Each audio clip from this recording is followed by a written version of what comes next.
Brought to you by the Dark Lord himself, Queasy Ali.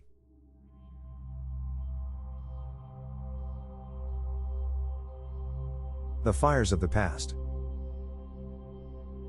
By the 1930s, the world was breaking apart. War, greed, and collapse had left whole nations gasping for air. Banks folded like paper houses.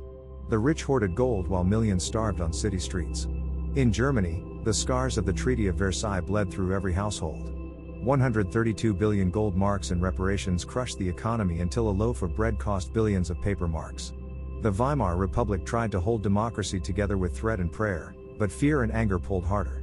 Out of that chaos stepped Adolf Hitler, a failed artist with a talent for hate.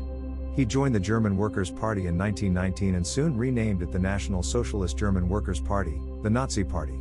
Industrialists like Fritz Thyssen and media barons such as Alfred Hugenberg saw in him not a lunatic, but a weapon. They poured money into his rallies and papers, hoping to use his fury to smash the rising labor movement. They thought they could control him. They were wrong. In 1933, after President Paul von Hindenburg reluctantly made Hitler chancellor, the Reichstag fire lit the fuse. Within a month, Hitler's cabinet passed the Enabling Act, wiping out parliamentary power. Socialists and communists filled the prisons. Unions were outlawed. Within a year, Germany was no longer a democracy. The lie was complete: national rebirth through obedience, purity, and blood. The capitalist elite got what they wanted: no strikes, no taxes, no dissent, and the world got war. Across the Atlantic, the United States faced its own reckoning. The stock market crash of 1929 wasn't fate, it was engineered by reckless financiers and unregulated greed. 25% unemployment. Thousands of banks gone. Families selling their homes and farms back to the same bankers who had ruined them. Into that darkness stepped Franklin Delano Roosevelt. He didn't scapegoat the poor. He built the New Deal: Social Security, the Wagner Act, the Civilian Conservation Corps, the Works Progress Administration. He taxed the rich, hired the unemployed, and forced Wall Street back into a cage. The oligarchs hated him for it. J.P. Morgan, the DuPont family, and Andrew Mellon whispered of coups. They approached General Smedley Butler, the most decorated Marine in U.S. history, to lead a 500,000-man march on Washington. Butler refused and exposed them before Congress. Roosevelt faced their hatred and said it plainly: "They are unanimous in their hate for me, and I welcome their hatred." For a brief moment, the working class won breathing room. Unions flourished. Infrastructure rose. Ordinary people began to believe that democracy could actually serve them. It wasn't perfect, black and brown Americans were still excluded, but it was proof that government could stand with its people instead of over them. Meanwhile, in the East, a different storm was brewing. The Russian Empire had collapsed in blood. Vladimir Lenin and the Bolsheviks promised peace, land, and bread. They overthrew Tsar Nicholas II and dreamed of a workers' republic, factories run by councils, farms by the hands that tilled them. But civil war followed. 14 foreign powers, including the United States and Britain, invaded to crush the new order. Out of siege and famine rose Joseph Stalin, who turned Lenin's vision into a machinery of fear. Millions were exiled or executed. What began as socialism turned into dictatorship. The dream of worker rule was replaced by rule of one man. 3 nations, 3 paths. Germany chose fascism and burned the world.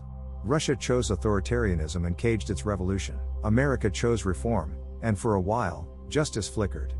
But history is a pendulum, and power never sleeps. America's turning point. When the Second World War ended, the fascists were defeated, but their ideas were not. The factories that had built tanks and bombers now built cars and washing machines. Wages rose, unions were strong, and the United States stood tall as the richest nation on earth. The New Deal generation believed they had proven that democracy could provide. But even in victory, cracks spread through the foundation. President Harry Truman's administration began the Cold War, pouring billions into weapons while waging fear against anyone who spoke of socialism. Senator Joseph McCarthy built his career on paranoia. The House Un-American Activities Committee hunted writers, actors, and organizers, teaching Americans that questioning capitalism was treason. Still, for a while, the promise held. The GI Bill, Social Security, and public investment created the largest middle class the world had ever seen. When workers struck, companies negotiated. When banks cheated, regulators intervened. When a bridge was needed, the government built it. It was far from perfect. Jim Crow still ruled the South, women still fought for equality, but compared with the chaos of the 1930s, the system seemed almost humane.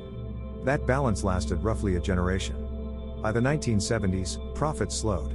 Oil shocks rattled markets. Inflation rose. The same corporate interests Roosevelt had once tamed returned with a vengeance. In 1971, corporate lawyer Lewis Powell, future Supreme Court Justice, wrote his now famous Powell Memo to the U.S. Chamber of Commerce. It was a call to arms for the rich.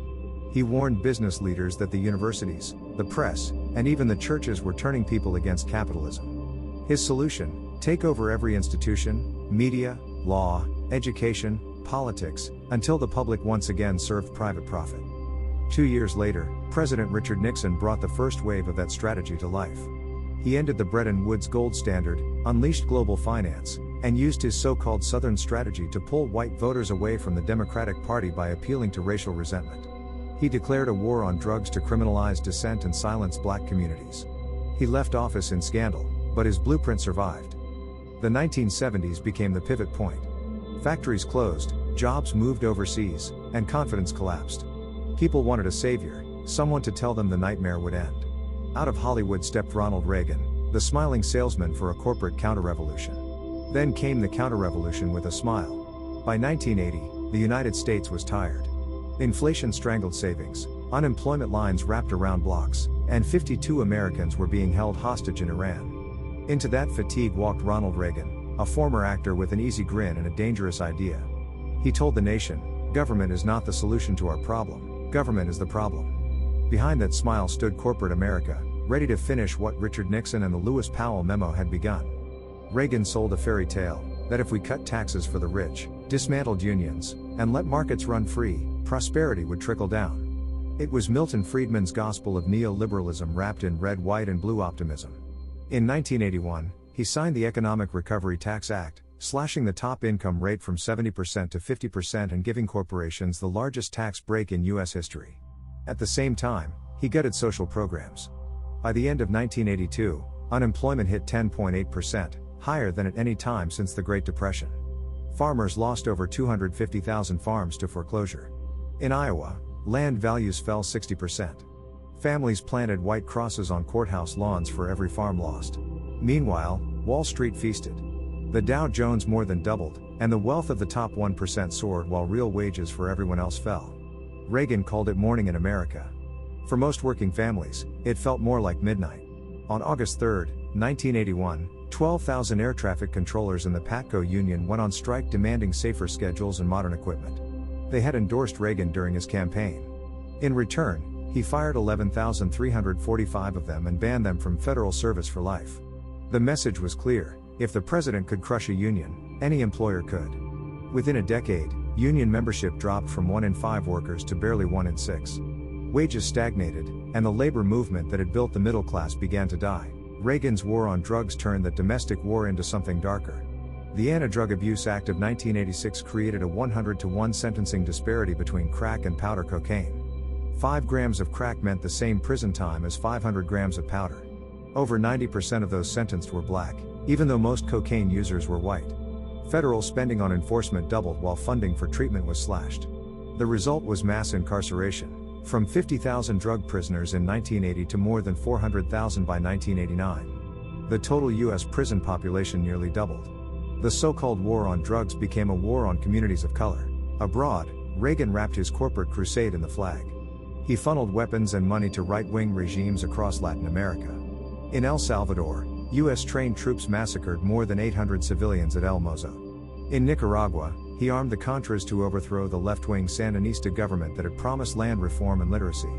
When Congress banned funding through the Boland Amendment, his administration sold weapons to Iran and laundered the profits to keep the war going. The Iran-Contra affair exposed it, but Reagan skated free. He also backed General Augusto Pinochet in Chile, whose dictatorship privatized pensions, schools, and healthcare while murdering opponents, an economic miracle according to Milton Friedman. At home, deregulation ran wild. The Depository Institutions Deregulation and Monetary Control Act and the Garn-St. Germain Act unleashed a wave of speculation that ended in the savings and loan crisis. 1/3 of local banks collapsed, costing taxpayers hundreds of billions. The Keating 5 scandal dragged senators, including John McCain, into the mud. Reagan's EPA chief Ann Gorsuch Burford gutted environmental enforcement. Her son Neil Gorsuch would later join the Supreme Court under Donald Trump.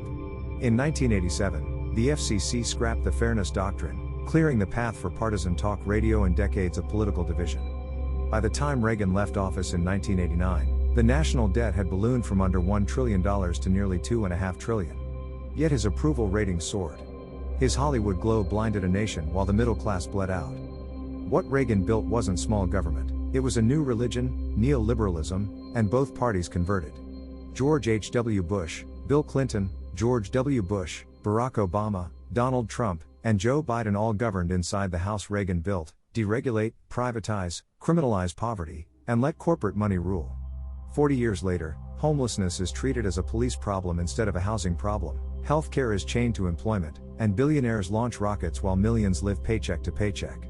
Reagan's smile still hangs over every debate, whispering that government cannot help you, only markets can. The third way, Clinton and the New Democrats. When Reagan was done smiling his corporate smile and riding his Hollywood horse into the sunset, America thought the nightmare might be over. The people were exhausted from trickle-down lies, union busting, and Wall Street greed dressed up as patriotism. Then came a young governor from Arkansas, Bill Clinton, selling himself as a New Democrat, promising to fix what Reagan broke. He told the country, "We are not here to save the Democratic Party. We are here to save the United States of America." The crowd roared. It felt like Roosevelt had been reborn. Talk of jobs, industries, affordable college, universal health care, and higher taxes on the wealthy to balance the books Reagan blew open. But hidden inside the covenant was a Trojan horse: welfare reform, free trade deals, and the same corporate deregulation that had gutted the working class in the first place. Clinton promised to fight for ordinary people, but he fought with the bankers. His first real victory, NAFTA, was a gift to Wall Street and corporate America. They said it would bring high-paying jobs. Instead, it sent factories fleeing to Mexico and crushed hundreds of thousands of union workers. It buried farmers south of the border under subsidized American corn until they had no choice but to migrate north in desperation. Reagan tore down borders for capital, Clinton finished the job.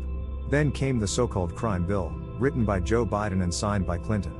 100,000 new cops, billions for new prisons, and life sentences for minor felonies. They called it law and order. In reality, it was mass incarceration, modern-day slavery wearing a blue suit and a saxophone grin. While black and brown communities were being locked away for decades, the same government deregulated the banks and handed them the keys to the Treasury. Welfare reform followed, the Personal Responsibility and Work Opportunity Act. Sounds noble, right? It was Reaganomics wrapped in empathy, turning help for the poor into punishment for being poor. 1 million more children fell into poverty, but the donors were happy and the polls climbed. Clinton bragged that the era of big government is over, but what he really meant was the era of government that gave a damn about you is over. He smiled through the dot-com boom while repealing the Glass-Steagall Act, Franklin Roosevelt's firewall between commercial banks and the gamblers of Wall Street. That single signature turned the Great Depression's warning label into a future crisis. His Treasury Secretary, Robert Rubin, left the White House to cash in at Citigroup, the very monster he helped legalize. The system had completed its circle: deregulate, crash, bail out, repeat. Clinton even deregulated media ownership, letting a handful of corporations swallow the nation's airwaves. And when a young regulator named Brooksley Born tried to warn that unregulated derivatives could blow up the entire economy, Clinton's team mocked her. Larry Summers literally shouted that she'd caused the worst financial crisis since World War II. 10 years later, she was proven right. So what did America get? Temporary prosperity built on sand. Globalization without protection. Factories gone. Wages frozen. A nation addicted to cheap credit instead of real opportunity. Clinton was the Democrat who copied Reagan's homework and wrote his name on it. The party of the working class became the party of Silicon Valley and Wall Street cocktail hours. By the time George W. Bush took the oath, the fuse was already lit: the housing bubble, the job flight, the cultural rot, all baked in. Clinton's smile had been just another mask on the same machine that Reagan built. Every generation keeps falling for a smoother liar, a nicer salesman, a more relatable mask on the same damn monster. Lenin's dream twisted into Stalin's nightmare. Hitler promised pride and delivered genocide. Reagan promised freedom and sold chains with a tax break. Clinton promised compassion and outsourced it to the highest bidder. And now we stand here again, still thinking one more con man in a red hat or blue tie will save us. If we keep choosing the same poison, we'll keep dying the same death. The future isn't written yet, but if we don't learn from this past, it's going to look a hell of a lot like the worst of it. And when the music stopped, the chairs were gone, so the next act of the same show took the stage: the return of greed. When Ronald Reagan walked out of the White House, he left behind a machine that could run itself. Deregulated markets. Broken unions. A generation taught to worship profit and despise the public good. Every president after him, George H.W. Bush, Bill Clinton, George W. Bush, Barack Obama, Donald Trump, and Joe Biden, kept feeding that engine, promising reform while oiling the same gears. The slogans changed, but the script stayed the same. By the 2000s, Reaganomics had mutated into full-blown financial Darwinism. Wall Street crashed the global economy in 2008, and no banker went to jail. Workers lost homes and pensions, CEOs got bonuses and bailouts. Barack Obama saved the banks, not the borrowers. Donald Trump swaggered into the ruins promising revenge for the forgotten. But what he really delivered was a remix of the same old scam, plutocracy wrapped in populism. He shouted, "Make America great again," a phrase recycled from Hitler's "Make Germany great again." Different century, same con. Promise greatness, blame the weak, and hand the treasury to the rich. In his first term, Trump added $7.8 trillion to the national debt, one of the largest jumps in history. He cut corporate taxes to 21%, ballooned military spending past $800 billion a year, and bragged that tariffs would make America rich again. They didn't. Tariffs are taxes, plain and simple, taxes you pay every time you buy furniture, medicine, or groceries. When he returned to power, he doubled down. 25% on heavy trucks. 50% on cabinets. 30% on furniture. 100% on imported medicines and even on foreign movies. Families paid the bill while inflation climbed. Retailers warned that prices at stores like IKEA could jump 64%. The Council on Foreign Relations estimated that tariffs alone were costing households over $1,200 a year. So much for making China pay. Farmers felt it next. Retaliatory tariffs from Beijing crushed soybean exports. U.S. Department of Agriculture had to shell out $28 billion in bailouts, corporate welfare dressed in red hats. It was Herbert Hoover all over again, farmers drowning in debt while Wall Street celebrated record profits. Then came DOGE, the so-called Department of Government Efficiency. Created by executive order in January 2025, it sounded like satire, mass layoffs, IT chaos, and even Elon Musk dangled as a pretend advisor. Analysts estimate it has already cost billions in disruption. It didn't streamline government, it centralized it under the White House, the very definition of executive overreach.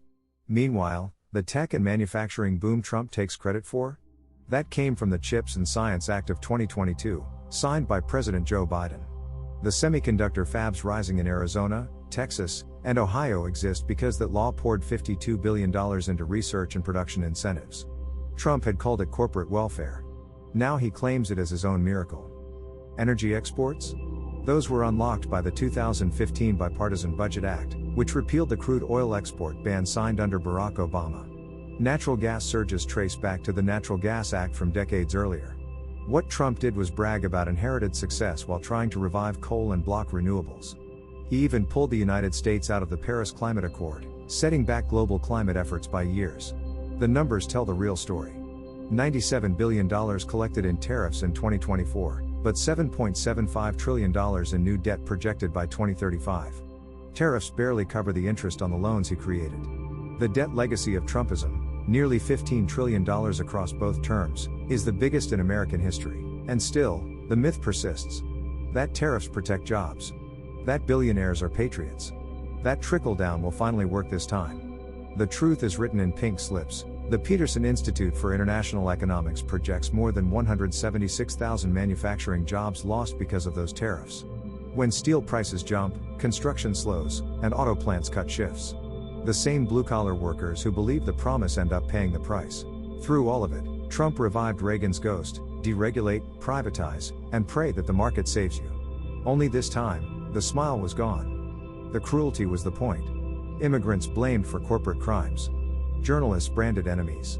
Agencies hollowed out by loyalty tests. DOGE made bureaucracy a circus, not a service. America once turned to Franklin Delano Roosevelt and said, "Save us from the bankers." Now we kneel to the bankers and call them saviors. The fork in the road. History is a mirror, not a museum. Every time we ignore it, the same reflection stares back, angrier, hungrier, more desperate. Germany ignored its workers and chose Adolf Hitler. It gained pride and order for a heartbeat, and then the whole world burned. Russia rose against its tyrants with Vladimir Lenin's dream of equality, only to watch Joseph Stalin twist that dream into fear and famine. America once stared into the same abyss and chose Franklin Delano Roosevelt. He did not promise purity or empire. He promised jobs, security, and a government that answered to the people. That choice built highways, schools, and the middle class. But power learns. The wealthy waited, rebuilt their think tanks, and returned with Ronald Reagan's smile. He told us freedom meant cutting the ropes that tied us together. We believed him. We let the ties rot, union halls emptied, wages froze, and corporations wrote the laws. Then came Donald Trump, the funhouse reflection of Reagan. Same script, fewer illusions. Tariffs as taxes, debt as deal-making, cruelty as entertainment. The stage lights are brighter now, but the play is still the same. So here we stand in 2025. The richest 1% own more wealth than the bottom 90. Healthcare bankrupts families. Homelessness fills the streets of the richest nation on earth. The planet itself is on fire, yet our leaders argue about stock portfolios. We have seen this story before. When workers lose hope, fascists promise greatness. When governments forget compassion, demagogues promise strength. When the truth feels painful, lies become seductive. Every empire that fell, Rome, Britain, Germany, the Soviet Union, believed it was eternal right up until the moment it wasn't. But history also shows another pattern. When people remember their power, when solidarity rises faster than fear, the world shifts. It happened in the strikes of the 1930s. It happened when women marched through Petrograd in 1917 demanding bread and peace. It happened when Americans forced the New Deal through a wall of corporate hate. It can happen again. We do not need another savior. We need courage, courage to tax the rich, to rebuild unions, to treat healthcare, housing, and education as human rights, not market privileges. Courage to call propaganda what it is. Courage to choose cooperation over cruelty. Every generation gets its test. This is ours. Do we keep stumbling down the road of Reagan and Trump, tariffs, debt, deregulation, and decay, or do we take the path of Roosevelt, of solidarity, of a government that protects its people instead of its donors? The past is a warning label. The present is a choice. The future is the bill that choice will send to our children. Look back every now and then. It's the only way to see how far we've come and how far we still have to go. The fire can burn again, or it can forge something better. The decision is ours.